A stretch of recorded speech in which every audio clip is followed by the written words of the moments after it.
Bill pass नहीं हुआ। अब सारे न्यूज चैनल्स पर आपको खबरें देखने को मिलेंगी कि कैसे ऑपोजिशन ने वुमेन्स रिजर्वेशन बिल पास नहीं होने दिया।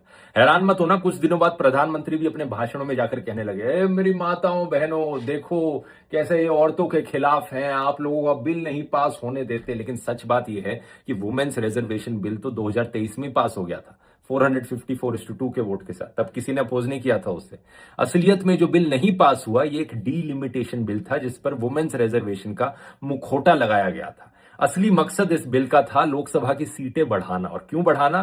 क्योंकि अगर एग्जिस्टिंग 543 सीट्स पर औरतों को रिजर्वेशन दे दी गई तो इन नेताओं को, इन पॉलिटिशियंस को अपनी कुर्सी छोड़नी पड़ेगी। ये लोग अपनी कुर्सी नहीं छोड़ना चाहते, इसीलिए इन्होंने कहा सीटें बढ़ा देते हैं और जो बढ़ी हुई सीटें हैं उन पर औरतों को रिजर्वेशन दे देंगे। लेकिन इससे भी खतरनाक चीज ये थी कि अगर ये बिल पास हो जाता तो ये सरकार को कंट्रोल दे देता कि डीलिमिटेशन किस सेंसस के बेसिस पर करनी है और कब करनी है। जब लोकसभा में सीटें बढ़ती तो कॉन्स्टिट्यूएंसीज को भी रीड्रॉ करना पड़ता और उन कॉन्स्टिट्यूएंसीज की एग्जैक्ट बाउंड्री क्या होती, ये इनडायरेक्ट पावर सरकार के पास आ जाती। और सरकार पर आरोप लग रहा था कि अगर जैसा उन्होंने आसाम और जम्मू एंड कश्मीर में किया, वो पॉलिटिकल बाउंड्रीज को इस तरीके से रीड्रॉ करते कि हमेशा बीजेपी को ही इससे फायदा हो। इस चीज को इंग्लिश में गेरी मैंडरिंग कहा जाता है। जरा सर्च करके देखो इस शब्द को इंटरनेट पर और समझ कर देखो इसके बारे में। और जहां तक वुमेन्स रिजर्वेशन का सवाल है, प्रधानमंत्री से पूछो एग्जिस्टिंग 543 सीट्स पर क्यों नहीं दे देते रिजर्वेशन, बताओ।